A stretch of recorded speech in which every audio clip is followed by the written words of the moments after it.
What do you see yourself in 7 years? And in 7 years, I would like to have a few key goals ticked off my list. I'd like to have at least 4 properties by that stage. I'd like to be leveraging them for more income, and I'd also like to start constructing my 5th and maybe final piece, which is going to be my future and my legacy. Oh, wow.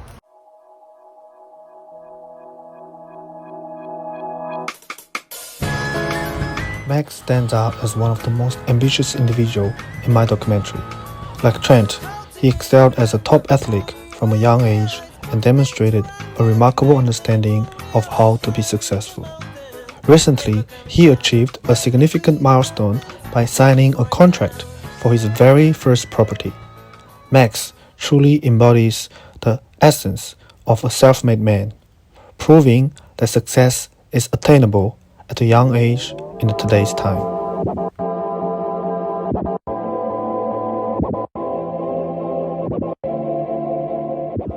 What are the obstacles you experience in your life right now? My own mind is a limitation as well as its own force. So I can only go as far as my mind can fathom, and I guess that's the biggest limitation to me, is how far I can open my eyes and broaden my vision and see. So right now I have decided to focus on a short-term goal, which is the property purchase that I'm working towards. That should be done mid-2024. So I guess that's how I view it. I view it as myself is the only thing that can stop me, and that I shouldn't blame it on anything else. I shouldn't make excuses other than myself not being good enough. Wow. It's harsh though.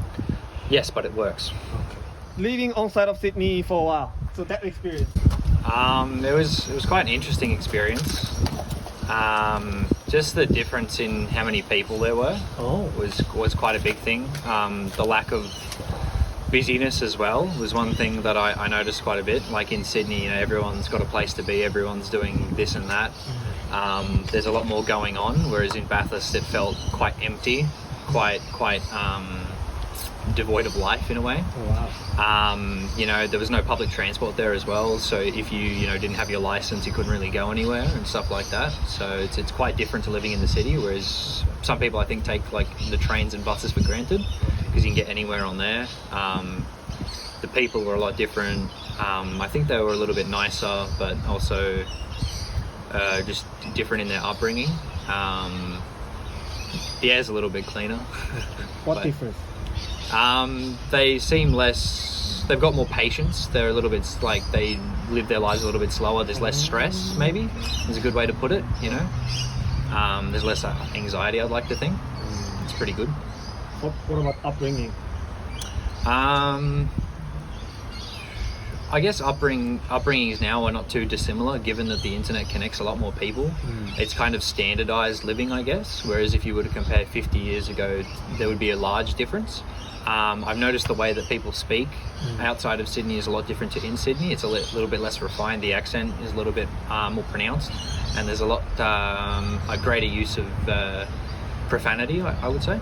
Oh, really? Yeah, a lot more swearing. A lot more swearing. Even the kid? Yeah. Probably a little bit more drug use as well. A lot of people in school were, just casually smoking weed and doing things like that, whereas out there, kids are at like 14 doing hard drugs as well. Hard drugs? Yeah. It's a little bit different, but Not much entertainment, eh? No, that's right. There's less things to do. There's no nightlife out there. There's not much to do during the daytime as well. There's like one bowling alley, a pretty crappy cinema. Do you know everyone by now? Not really. I didn't do much socializing. I just focused on my studies and my work. I didn't really. I knew people through work and this and that, and the local car community there. That's probably where I met the most amount of people. Okay. Was through the passion for vehicles. Yeah. What about young people? Not many young people. The youngest bloke that I ended up meeting was someone I worked with in my first year of moving. Okay. He was only 2 years younger than me. He dropped out at school in year 10 just to work in that. You actually sound a bit different than 3 years ago. Probably do, to be honest with you. Okay. Probably What have happened? adapted to different environments and different people, and I've aged as well, so maybe my voice got a little bit deeper. Yeah. So that's very possible. Yeah, that's true. Yeah. I don't know, a bit of weight on you, or the What was it? maturity, weight? Yeah. Okay. My name's Max Kraus. I went to Penno UP High School. That's how I know Mr. Park. Graduated in 2020 and then moved to Bathurst after my last HSC exam. How was the ATAR? Yeah, my ATAR was alright. It was 74.2. Nothing crazy, but a little bit better than some of my mates, and about what I was expecting, given how my trials went and how I was putting in effort. Yeah. Tell me about your family a little bit. So my family is my grandmother, my mother, my father, and my brother. Those are the only ones that live in Australia. Everyone else lives overseas in England and in Chile, in South America. So I don't have too much family that I speak to on a regular basis, just the ones in the country. Oh, didn't know your family's from Chile. Yeah.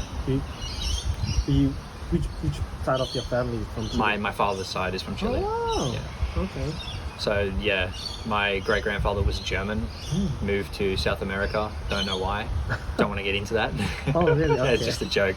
Because and then he married a Chilean woman, and then that's where my grandmother was born. And then during a communist uprising in Chile, she emigrated to Australia with my father, who was young at the time, and then stayed in the country, and then slowly moved more east towards Sydney. Yeah. That's usually the case, isn't it? You know, first came here, being all the family, brothers, cousins. It was back in the 70s. It was quite different country at the time. They experienced a lot more racism back then as well, especially my dad in school, because he couldn't really speak English too well when he first moved. Okay. But does he look like white? No, he's got a darker skin tone. Oh, but really? he has an Australian accent now, so people don't really pick it. What about you? You don't have any, like, you're quarter Chilean in a way. Yes, about that. Oh, actually, I get German, Chilean. most of the genes from the British and the German kind of came through. I didn't get too many of the Chilean genes. My skin goes a bit darker when I spend a lot of time in the sun, but that's about it. Okay. Yeah. Do you speak language? Just English. I used to speak Spanish when I was younger, but I stopped speaking it, so I've started to forget. When did you stop speaking language? When I started midway through primary school, I reckon. When I started socializing with other kids more, I just stopped to speak it. Yeah. Did I smell regrets a little bit? Sometimes I know enough to get by, probably in like a Spanish-speaking country. Okay. Or like when I'm at the shops and I hear like a Spanish couple speaking Spanish, I can pick up words here and there and get an understanding of what they're saying. Yeah. Would you like to pick it up again? Yeah, it wouldn't be something that I wouldn't pick up again. It just requires a lot of effort to learn another language. And I feel like my time is better spent doing other things.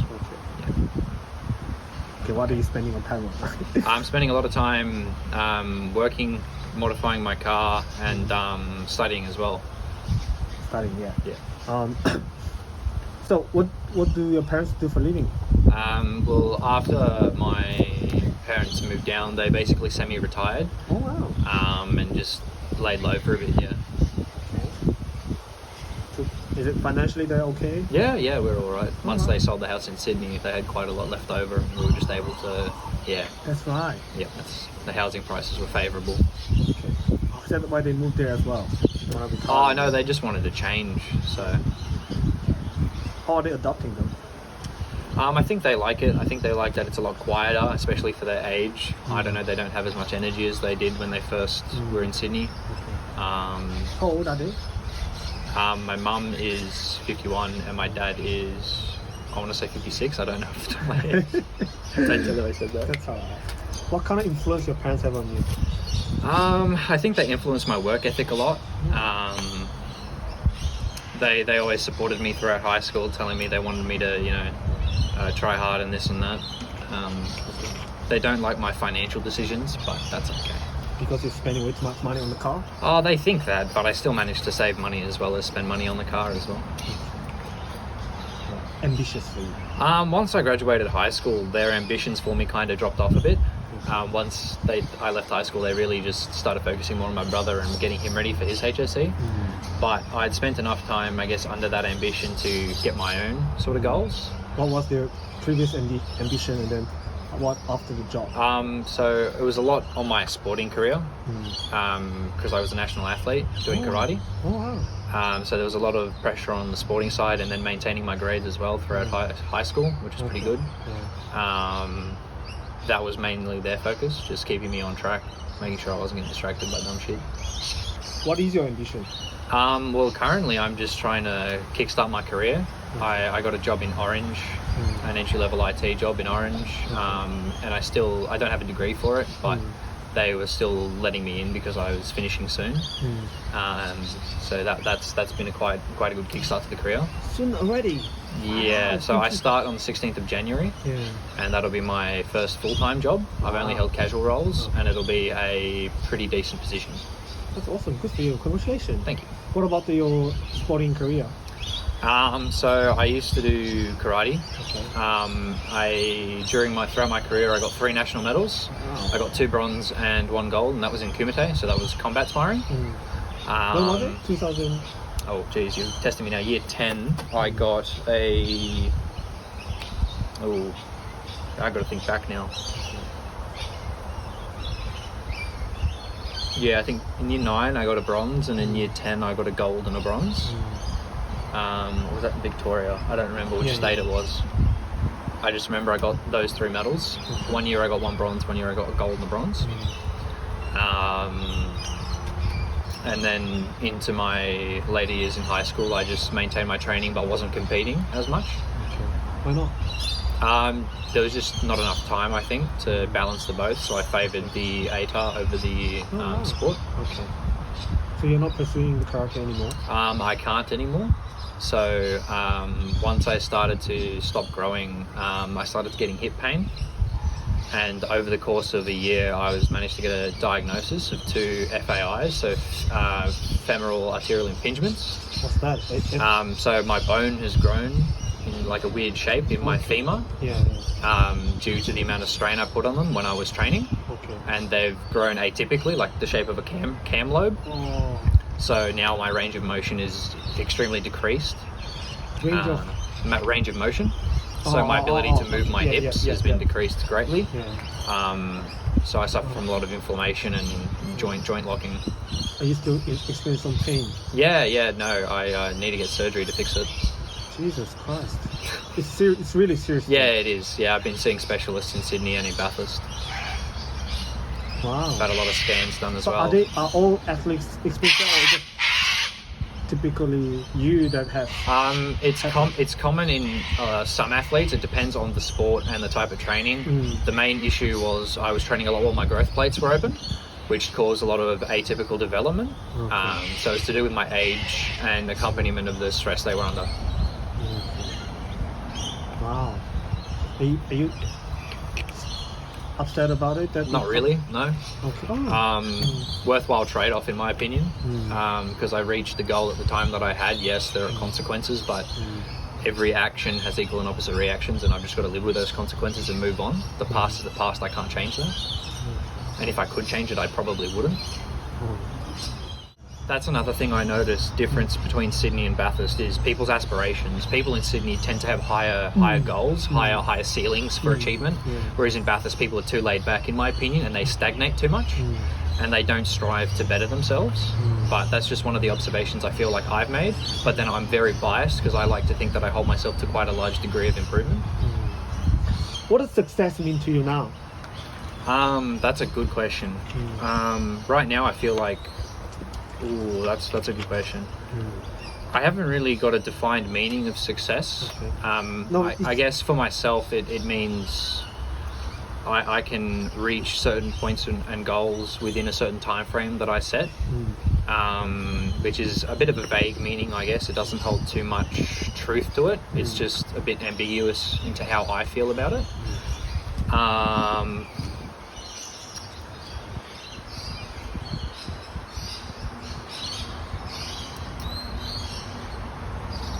It's just, the best way I can describe it is there's no shame in being weak or not being where you want to be, but there is shame in staying there and not moving towards your success, in a sense. There's shame in not moving away if you're aware of where you are. like people you observe in your. Yeah, but for me as well, if I know, for example, that I'm not doing well in a certain area of my life and I'm doing nothing about it, I just sit there and say, oh, I'll do it tomorrow. That's unsuccessful. That's just unsuccessful thinking. You need to act on it now. What are those goals in your life right now that you want to achieve? Well, my biggest goal is purchasing my first property. The end date for that one is going to be mid-2024, and I'm on track to achieve that. Wow. Yeah. I'm just working really hard. I'm not socializing too much, which is something that I do like to play up, but there's no one in Bathurst that I do like socializing with too much. Like, I've got some friends, but I'd rather spend the time working on other things. What else do you working on then? So, I mean, I run an online store as well, so I do some drop shipping on the side, which makes me a little bit of side money as well. What are you selling? I sell key covers. So people have their car keys, right? And over time they get damaged quite a bit. As you can see, mine's a little bit beat up. So I sell these key covers so people can just throw them over their keys and protect their keys and give them a nicer look. Can I have a look? Yeah, beautiful. Okay. Wow. So that's what I've been doing on a side hustle. So I like to diversify my income streams. So I had 3 income streams as of the 23rd of December. I had 2 casual jobs and then the online store. I quit my job at the university because I'm starting the new job on the January 16th. So I'll still have 3 income streams, just one will be a lot larger than the rest and a lot more stable. So are you making more money through the online than job? So my job at Charles Sturt University was my biggest income earner, then the keys were second, and then my job at Repco was third. But now my new job at UGL will be the biggest one, and the keys will probably still be second again. Nice. Yeah, that's a really good mentality to have. Flipping as well is a really good side hustle. I used to do it before I started selling keys. I used to buy old computers, fix them and then sell them on Facebook Marketplace for money. And that just used to make me a few bucks here and there, just in between paychecks to keep my passions going. That's awesome. So similar thing, just shoes are a little bit more expensive. So my question is then, what made you like this compared to other people who didn't really think like that? So the main thing for me was I felt a bit of anxiety to how much time I had to get to where I want to be. I want to be young and still experience the experiences that I want to have, and most of those are centered around very expensive vehicles that I want to be able to drive, I want to be able to modify, I want to enjoy, and I want to do that while I'm young, so I still have my reflexes around me, so I can drive them fast and really, really feel them and enjoy them. It's such a passion that I have. I can't describe it in words. And to be financially stable means I get to do that whilst I'm young. So for me, it's a race against the clock to get where I want to be and to do the things that I want to do, especially now that emission standards are becoming more severe. They're starting to kill the car industry, and for me, I just feel like time's ticking away and I've got no time to waste. So it's just all or nothing for me. That's crazy. I've got to move forward. Wow. Yeah. What do you mean the car industry is killing what? So after the year 2030, you can't buy new petrol cars or diesel cars. They have to be electric. In Australia? In the European Union, and I think Australia implemented something, but a few years further. 2030 is what's happening in Europe. 2030. 30. Yeah, 2030. Not long, I know. And that's in Europe. So markets now, since we don't have internal manufacturing like Holden, Ford and Toyota, most of our market follows overseas marketing, and the European Union being the largest car market in the world means that we get what they get. So once manufacturers stop manufacturing cars, it starts to trickle down to here. So now we have second-hand cars. Yeah, well, I mean, I've been spending a lot of time following the passion. I've rebuilt a few motors. Like this weekend on Christmas, I disassembled my dad's 1969 Mini Cooper S to replace the head gasket on it because the head lifted off. So it's just things like that I've been doing for ages. And when you do something enough, it becomes second nature. That's fantastic. People do that. People buy cars every 3 to 4 years nowadays is the common trend. But that's such a waste of it's a waste of resources. I think it's a big problem is consumerism. People buy things and throw them out. Not a big fan of it, but that's the way our world works. So Wow. So your passion can't even last in 20, 30 years. Well, it can, because my car, in Australia, right, a Yeah. car has to adhere to the laws that were around when it was built, right? So if a car was built in the 1950s, it doesn't have to meet the new laws, it just has to meet the laws that were built in its time. So our cars can stay around unless that rule changes. And I don't see a reason why they should change that rule.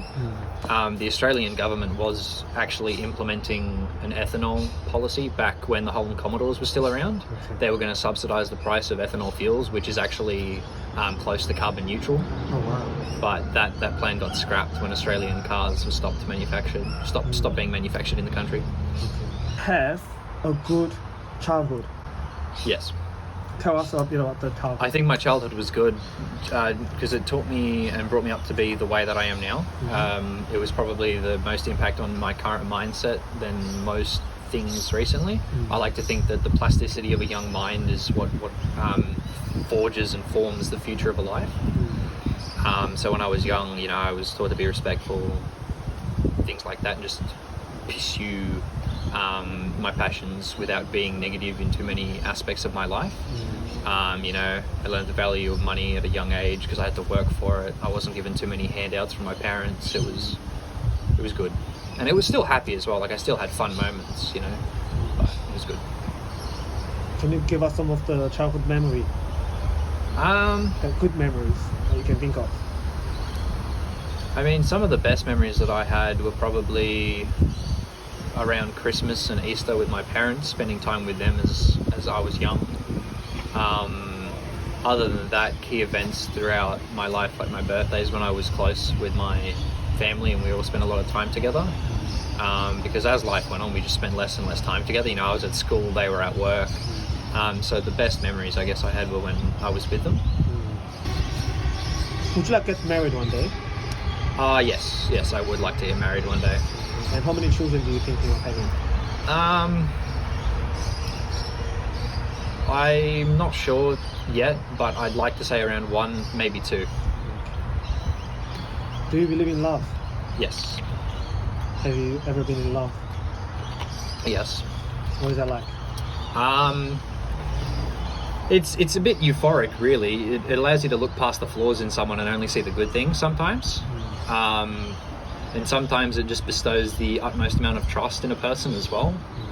You feel so comfortable around them and you're just able to, I guess, truly relax your mind. You don't have to feel like being on edge at all. It's just bliss. It's a good way to put it. What about the suffering?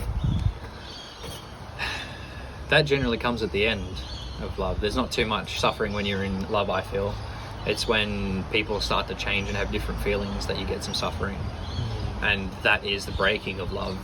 Think of love as like an organ or like a connection between two people. There's nerves running through it, there's information flowing through it. And when that line is severed, there's just pain and lack of vision, lack of foresight. Yeah. Oh wow. And with youth, that the way you react to that stimulus may be immature and, just, how do I word that? I don't know, you move forward too quickly, you don't think at all. You're blinded by the pain. Your vision is cloudy. Whereas when you're older, you might be able to process it a bit better. Okay. What kind of quality are you looking for in your partner? Usually the biggest one for me is their mind, their ambitions and their ability to use their mind, whether that be to control themselves or as just how they present themselves and act. Whether or not they want to achieve goals, whether or not they want to progress further in their life. That's probably one of the things that I look for the most in a person.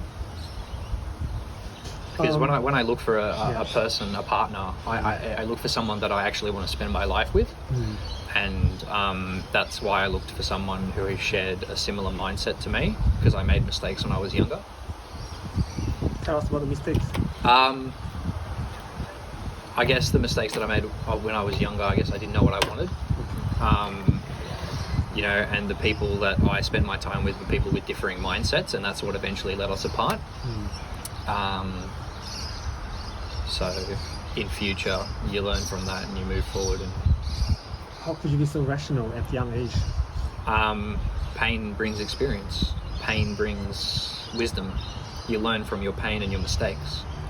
And if you make a few mistakes, you learn from them. I have this prejudice to middle-class white people like you. You know, I always have this prejudice thinking that most of you guys hasn't really have a much of trauma or suffering or encountering with otherness or. I agree with you because I see it a lot. Oh really? I see it a lot. I don't know. But I feel like you, I don't know. Well, I lost a close friend in high school. He was murdered by his father. Okay. I know and that I feel made me want to grow up a bit. Still a touchy area. I don't like talking about it too much. Okay. But that's kind of when I realized life wasn't. It's not like you can't take it for granted. You know, it could end any minute. You know, like I could leave this car park and get T-boned and die by someone not paying attention. It could end that quickly, and that caused me to grow up a bit and realize that there's more to life than just being foolish. You know, because for some reason that our school always had every single year there's a kid who, you know, experienced this and that. Yeah. And do you think, I don't know, those people who like close friends like you, like do you think, I even interviewed 2 days ago that one of the guy who below you, like he committed suicide by overdose something, drugs, and two of his best friends that I interviewed together, and that also gave them traumatic experience. I don't know, like that really set up, like changed the whole perspective of their life, and then you can really appreciate like being alive. And Yeah. I don't know, not everyone takes like that though, like you did. Yeah, that's what I mean when I say you're formed by your experiences. You know, sometimes we're blind to everything around us until the curtain is drawn and we're actually able to see. Like, you always think when you hear something on the news of someone dying at a young age, you think, oh, that'll never happen to me or my mates, you know? It's just a random occurrence until it does actually happen, and then you realize when it happens close to you, you know? It's, yeah. So you're not ready to talk about a little bit more about your friends? I can talk about how I felt at the time, but I don't really like reliving the experience. All right, can you just, how you felt? What was that like for you? It was just so abrupt, you know? Like, it's not as if I knew it was going to happen. You know, I was at training one night, and I was up late at training. You know, we were going till about 10 o'clock, and I heard people talking, oh, a boy was just murdered, blah, blah, blah. And I said, oh, geez, that couldn't be any of our guys, you know? It couldn't be someone that I knew. And it wasn't until I got home and I helped on my computer that I found out who it was. And, you know, I didn't know how to react. I'd never experienced emotions like that before. And my mind kind of just, it couldn't stop. It wasn't processing at all. It was kind of in a negative feedback loop. And there was nothing I could really do except accept it. I don't even know how to describe the emotions because they were just so abhorrent and real. Haven't really been drawn to that mental state by anything else other than that. Yeah. We're gonna get back to a bit of that topic later on, okay? One of this documentary is talking about how many people can actually cross the class. Okay, if you're from middle class, are you able to go up, climb the social ladders, or how many people maintain their social class, and how many people go down? That was one of the main themes that we discovered in this documentary. Yeah. So do you think that people go to private school, they might have, which is like, you know, upper middle class or like high middle class, whatever. Do you think these people have better chance in terms of being successful in the society than people go to public school? personally, I think if I have kids, I will send them to a public school. Mainly because I enjoyed the public school experience. It taught me to think for myself and to learn and grow within myself. Because everyone was on an equal playing field. Because everyone, you didn't need money to go to a public school. You were allowed to go. So it was an even playing field.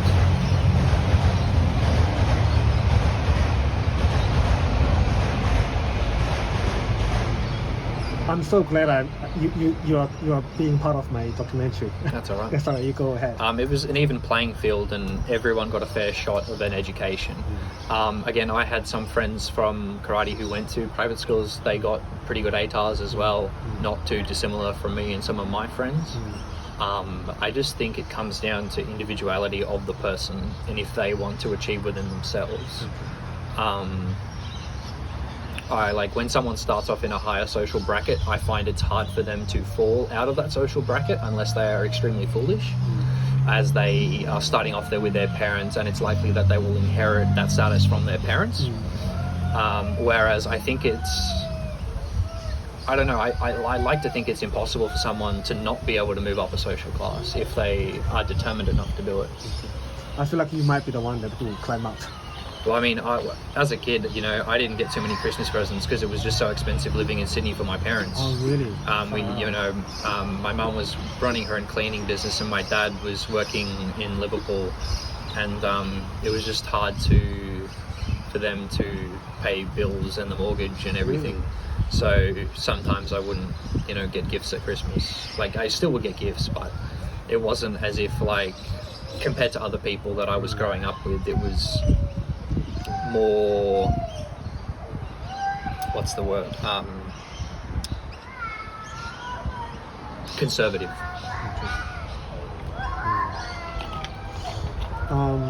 Have you personally experienced some other kind of the social class difference, like meeting with some private school friends, kids, or like working class or even like lower class that you experienced throughout your life?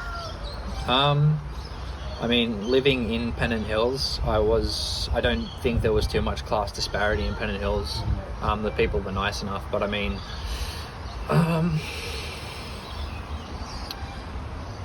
I don't know. I didn't really experience too much because I tended to associate with people who were similar to me. Didn't really find anything out of the ordinary. What about people who you do the training with? Because one of the things that some other people in this documentary mentioning about is that how those people who's doing sports, they're like extremely privileged or advanced in terms of training and facilities and opportunities they have compared to the people in the public school, like basketball, soccer. I mean, for me, I was always training on hard wooden floors or concrete.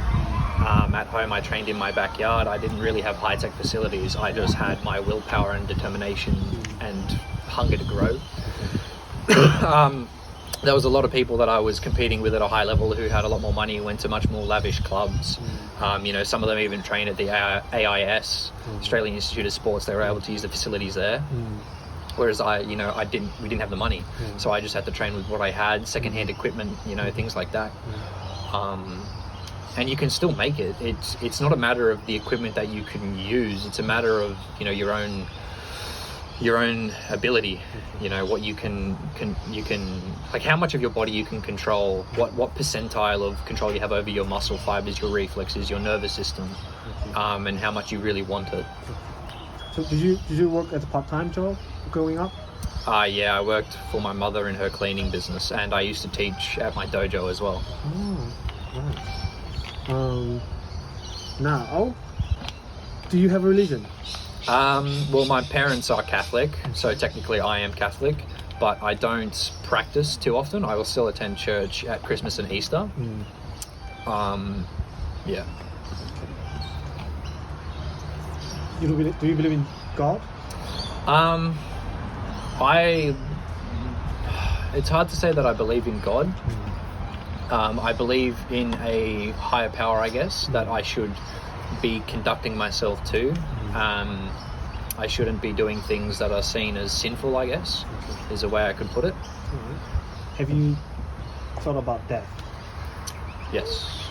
tell us about that. I mean, sometimes I think about what would happen if I was to, cease living one day. What would happen with, my legacy, my parents, my family, all the people that I knew. What would happen if people around me died? Sometimes I'll drive past a dead kangaroo on the road and think about its life and why it died and how it got to where it was. It makes me think about my decisions and where they're leading me. What decisions? Decisions in everyday life to bring me towards my goals or away from my goals, where they're pointing me. If I get offered to come out and go to a party, I kind of just weigh it up and see, if I really want to go or if it's just something to kill the time. If I can do something else, that's better. Sometimes I will write down quotes and thoughts from my mind.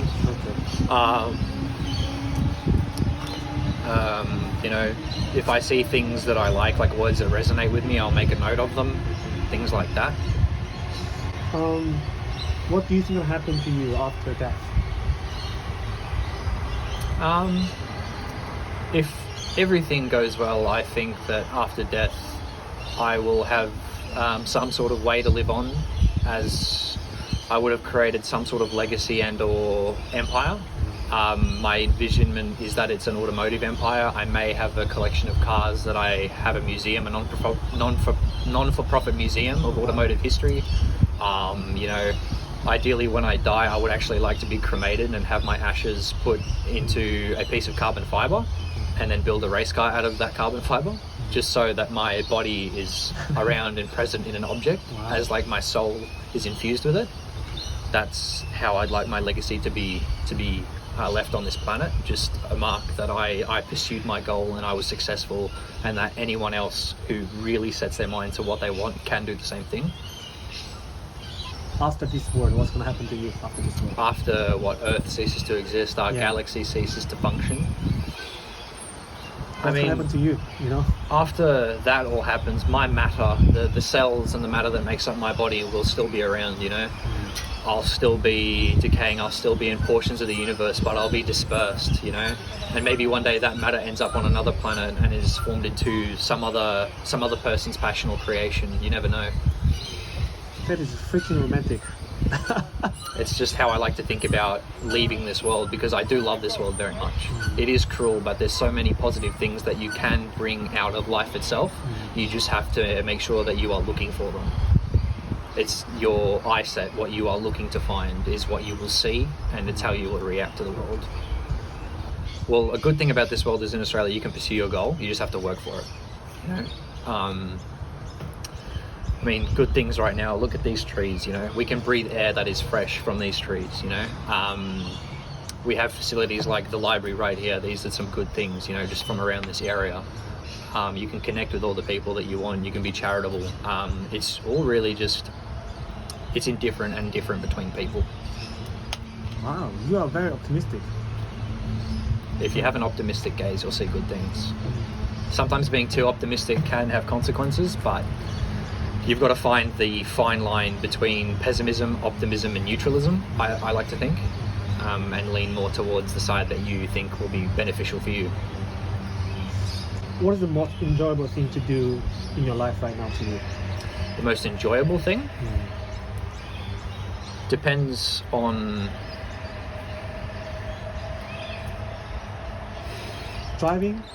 Driving is enjoyable, but it's not the most fulfilling thing, It's seeing where I've come and how far it has come, from where it started. That is probably more fulfilling than actually the driving itself, seeing when I first bought the car, how banged up it was versus now, the modifications, the improvements, it's like a journal in itself that writes itself as I progressively, do it. Looking back at old photos, seeing how far I've progressed as a person as well is probably one of the more enjoyable things. It's better than, I guess, driving. In the moment, driving is awesome, feeling that rush, feeling every single bump, turn, the power hitting the ground, you moving forward, your braking zones, the G-forces. It's all visceral and amazing, but I feel it's just temporary, whereas progress, it keeps building and it's eternal. You can deprogress, but once you make it a certain way, you can't fall back enough to not enjoy it. And by enjoying the process, enjoying looking back, it's a way of keeping myself faceted on moving forward. Wow. Do you read? Yes. What kind of book do you read? I tend not to read books, but I like to read Latin quotes Latin from quotes? time to time from Latin philosophers. Do you speak Latin? But no, they're translated. I also I used to read a few books, but they were mainly fiction. Sometimes I'll read like automotive handbooks as well, manuals, things like that, learn specifications. I'll also read, research articles about the planet, about trends, to do with climate, to do with vehicles, purchasing habits, things like that. What kind of fiction did you read growing up? One of the ones that stood out was the Ranger's Apprentice series. It was a medieval fantasy based, I think, in the 1500s in a European country. And it was about a boy who grew up with no parents, didn't know his parents, and was always, underdeveloped, a bit scrawny. But he was mentored by a ranger, and rangers are archers, and he was taught how to be strong, how to wield a bow, how to progress and, live by himself. They're like solitary people. And I think that is quite actually aligns quite well with, how I think now that I look back. So that's a connection that I've just made. Yeah. Which is why I think that this interview is a very beneficial experience for everyone who does it. Yeah. I would recommend it to anyone. Fantastic. Yeah. What is the most difficult book you ever read? Ooh.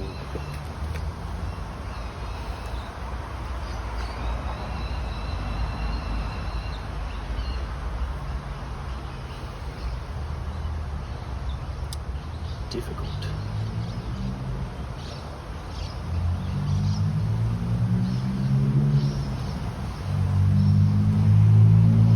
Probably Fahrenheit 451 when I was in high school. It wasn't difficult from a literary sense, but it was difficult in the ideology sense. It was a dystopian future book, based in a controlling government society where, you're not allowed books. You have to watch the TV. You're not allowed to do anything but except watch the TV. And that idea of a dystopian future is very hard for me because I really dislike some of the ideas that were presented in it, like the amount of control, the lack of diversity that was present, the narrow-mindedness of all the fictional characters in the novel. I like when minds are complex, when people are complex, when life, has color and complexity to it and is not just singularly faceted into one action. That would probably be the most difficult book that I've read. Who was the English teacher? I forgot her name. Oh no. Oh no. I'll cut this part. She left the school after she taught my year 12 class. Oh no. Was it a young teacher? No, she was older.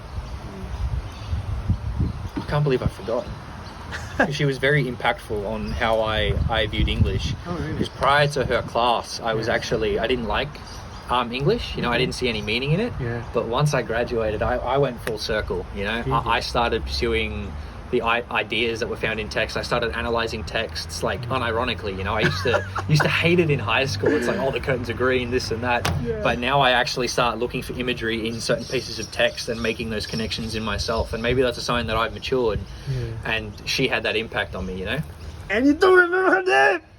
It'll come to me if I think about it more. You text me when you remember her, okay? I'll send you a message. But I do. Okay. If she ever does see it, I want her to know that she had a massive impact on how I think. And I don't know if she knows it or not. But it was. It took her 2 years, but she got through to me. Now, was it after your graduation? Or? Just before, during trials, the connection was made, and I think she might have noticed it, but I never fully admitted it. That is a beautiful story. I love it. Yep. Because even some people in documentary, they think like English like a bullshit plus bullshit equals bullshit. Like that's how they think. That's how I used to think. I know. That's what I viewed the subject as. But once I opened my eyes and took the time to actually understand, it started making sense, and there was actual facets of knowledge. I am super intrigued about this topic. Okay. Yep. Right. Let's talk about then. Which English course did you take? Was it extended? I did standard. Standard because I didn't like English, so I thought I'd just do standard. Wow. And I don't regret the decision, but I think I could have done advanced. Yeah. But I did standard. Tell me about the text that you studied during the So I remember Billy Elliot Yeah. and Fahrenheit 451. Billy Elliot, in hindsight, was a pretty good movie. Very good. Very good movie. I learnt a lot from that, especially with how music works with film as a literary technique. Yeah. Yeah, and how the visual techniques of dancing with the music can actually convey meaning. Yeah. What? Yeah.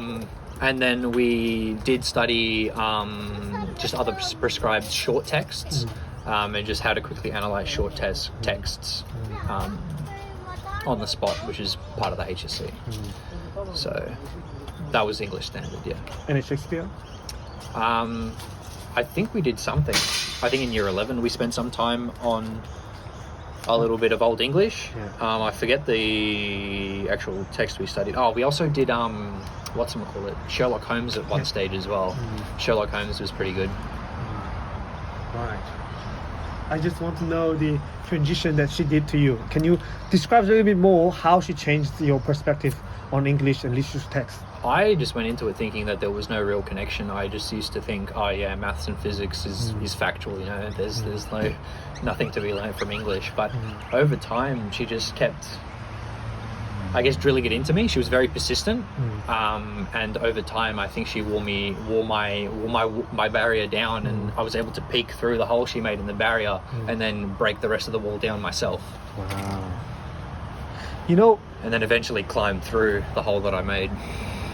You are like a very literary person. Well, I mean, understanding language is a very important thing, because if you understand language to a high degree, you can better convey your emotions, thoughts and feelings to other people. And if you want to strive and do well, you're going to need leadership skills, you're going to need any sort of communicatory skills. So you need to be able to communicate with people, whether that be through writing, through speech, through visible actions, you know, like when you talk, moving your hands, things like that, just to convey meaning.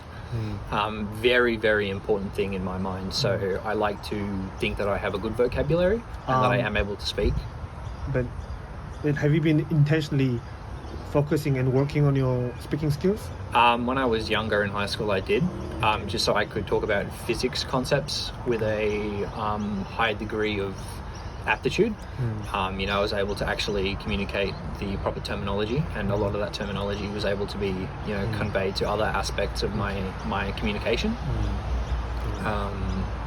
And before, I like to pause and make sure I can find the right word, so I don't misconstrue what I'm trying to say, because some words, yes, they're similar, but they don't convey the same meaning. They're not as persistent in those endeavors to say. Are you good with adopting change? Yeah, I'd like to think I'm good with adopting change. I was able to adopt the change from moving to Sydney to Bathurst, the culture change, even though it's very minute, you know, still on the same country. No, There's a little bit, yeah. Are you good with expressing your emotions? I'd like to think so. But that comes down to the people around me and how they interpret what I'm expressing. You know, like core emotions like anger and happiness are very obviously conveyed very easily with people, but maybe more adept emotions like sadness and, you know, sorrow are harder to convey.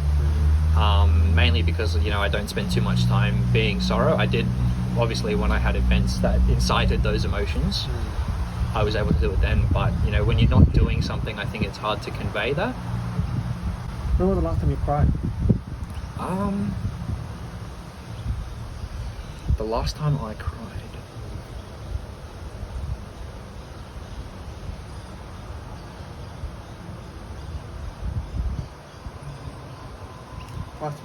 I watched Saving Private Ryan. That was very sad. You know, the human sacrifice for another person.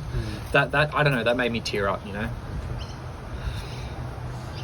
Who is the closest person in this world to you? The closest person. Jeez, I don't think I can answer that with an actual name, because I have people who are close to me, but no one exactly like me, I guess. Do you mean closest as in my friend, or closest as in most like me? The closest person I have in this world. It's going to be Johan. I went to school with Johan. We met when he moved from another school to Pennant Hills, and we shared the same ideas on growing an aspiration. His was more focused to his musical career, whereas mine was to my automotive career. and we just, I don't know, we didn't have to censor each other around each other. We always knew what each other were thinking. Wow. We were able to interact with each other's families quite well because we both got immigrant-based families. So that connection was really, really strong, and it is still very strong. I'll be seeing him tomorrow, so it'll be nice. Who communicates with you most often at this stage of your life? Communicates most often.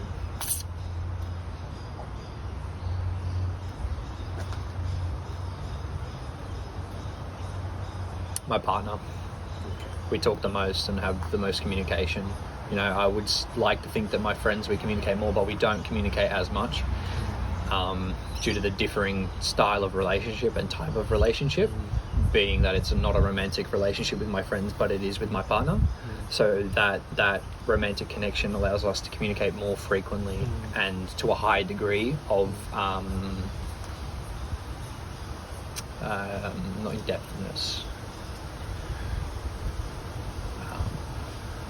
I'll say the word when I think of it, but just a higher degree of oneness. Then how come you didn't say that your partner was the closest person to you in this world? I think that's due to the difference in gender. So we have very different ways of interpreting the world. I see it through a masculine gaze, and they view it through a feminine gaze. And that makes us interpret different things. Whereas with Johan, we interpret things in a very similar way. We both see them through this masculine gaze of people who had immigrated to the country with that sort of family ideal. And my partner as well was a higher social class than I was, so it was there's also that differing gaze. You know, they were a little bit more relaxed about time and money, and I was a little bit more stressed out about those sort of things. So things like that difference in the upbringing just makes the communication and closeness different. You should have mentioned this when I was asking about the class difference. I didn't think of it until now. When I self-reflected, again, this interview is allowing me to delve deeply into my mind and understand myself better. So now I can say this. Well, I mean, it's just a difference in how you live your life. I think some people are a bit more relaxed about it, because sometimes I've met people in higher classes who are always stressed out about maintaining and growing, whereas some are more relaxed about it, especially in the youth of people who are higher classed. I think they don't see they see a different aspect of the world and how it works. I think people in lower classes see people working for not too much money, whereas in higher classes they're able to work and then invest the money and then stop working because they can live off their investments and things like that, which is what my partner's parents were able to do. Like, they've been retired much longer than my parents, and they're able to live off investment properties and things they had since they were young. And that's, I guess, changed the way that they see aspects of the world. You know, I wasn't privy to that aspect of the world when I was growing up, so I never viewed that aspect. I was stuck with my vision, and that's changed the way that I handle myself around those aspects of the world. What change do you have to do? What changes do I have to do to achieve what goal? No, what change do you have to around them? Like you say, you need to change a little bit around them. I just explain what I perceive to them. Okay. To her, and it allows her to think about it and understand the difference that we do share, and it allows them to, I guess, change their perception as well. And having multiple different perceptions allows you to be more rounded. See, as someone in a lower class, I was aware of the higher class perception on life, but was never acting upon it. But I was aware of it. Same with people who are more unfortunate than I am. I was less aware of that. So you look upwards rather than downwards, I think. Okay. So do you think your girlfriend have a harder difficulties understanding your perspective than you understanding her? Is that what you mean? Yes. She does bring up questions like, why don't you take a break? Why are you working so much? Take some time off. And I have to explain each time that I can't. I have to keep going, and it's parasitic in nature sometimes. Like working up to 16 days in a row without a day off, while studying as well. Like, I was working like 110-hour fortnights whilst doing full-time study, still passing my classes, because if I have to take time off to study, studying isn't worth it, so I had to do both at the same time. That is very insightful. I like it, because And like for her, she doesn't work as much. She studies a bit more, and she spends more time doing those things. Whereas I just, in my mind, I can't justify it, so I have to do it. That's the class difference. Have you ever experienced sort of like mental health issues growing up? The only time that my mental health was at a bad point was when I lost my friend when he died. But from that, I've been pretty much nothing but positive. And I learned how to deal with my own mind at that point, and then from then I haven't had to suffer too much anymore. I like to think that if you don't believe in something, it cannot harm you, and I just choose to always refocus my mind when things change, when things become difficult, you know. So I've been quite blessed in that regard, because I know some people can't, and some people are plagued with mental health issues, which is unfortunate, but for me, I just choose to ignore it and make sure that, you know, they don't see life worth living. Yes. That's, I think, where I differ. I like to, sometimes when I do feel in a point of where like, oh, why is this happening to me? You know, why do I feel so crap? I just, you know, you have to widen your horizons and realize there are people living in third world countries who don't even have drinkable water, and you need to realize that it's not worth, I don't know, because you can't really say that you just shouldn't be depressed. You know, some people can't control that, but I feel for me, I can just control it and push forward and keep moving and keep, if I'm always busy, you know, I can't get, like, my demons can't catch me if I'm always moving forward. Why do you think it's such a common issue at your generation that so many people are depressed? I like to think that the Industrial Revolution has caused a lot of problems as well as a lot of good things. I like to think when it was a matter of life or death, you know, getting food and water for the day, you didn't have time to be depressed. You know, when like the top lifespan was 33, you know, there was no time to have these thoughts, you know, this destructive lifestyle.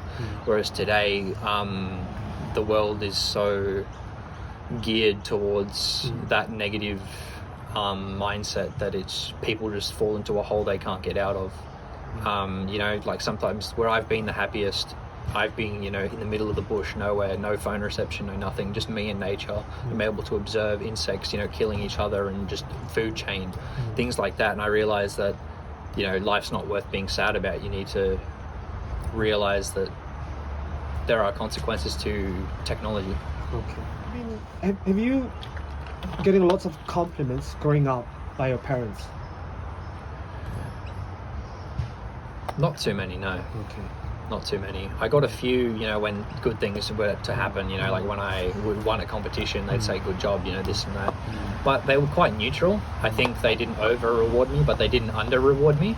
And I think that's a good thing, because now I'm not too positively geared towards always seeking approval from other people. I seek approval internally through my own envision of what is good.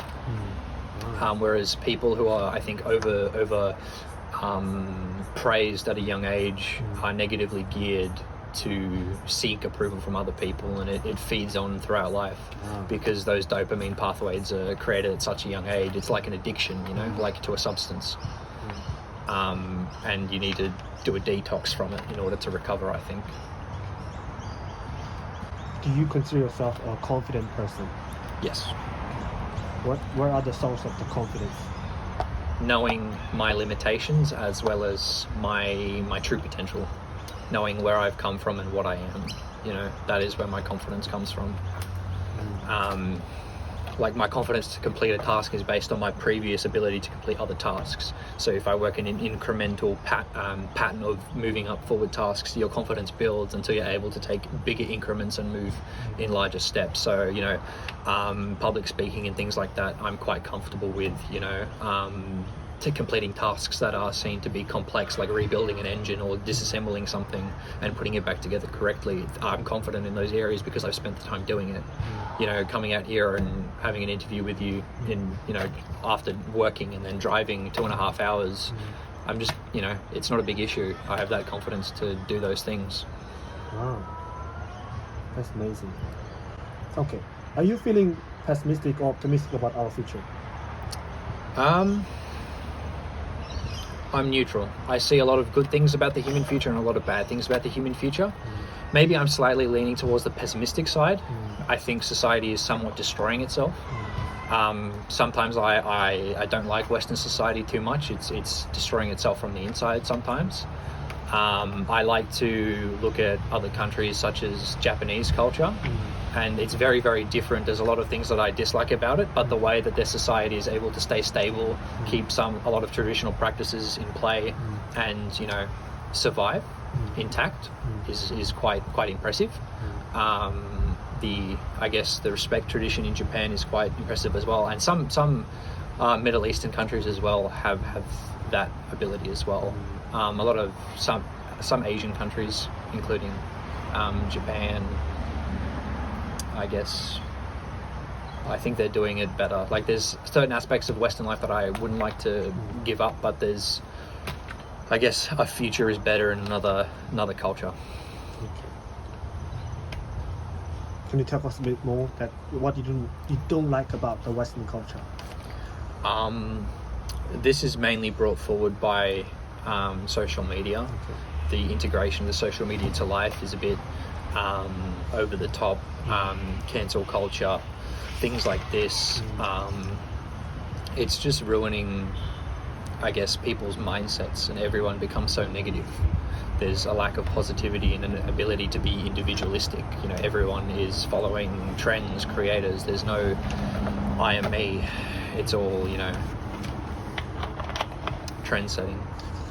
See, I would say that, but saying that I wasn't meant for this generation, I dislike that saying. A lot of people say I shouldn't have been born in this generation. Oh, really? I dislike that saying. I think you're born in the generation you are, and you're the person that you are, and you just, if you don't think you're meant for that generation, you will stand out and you will have to, be different from the rest. But I don't think you should say that, like, if I wasn't meant to be born in this generation, I don't think I would understand the concepts that I do so well, Well, maybe my mindset that I share is from what you would expect from someone who's maybe double my age, triple my age.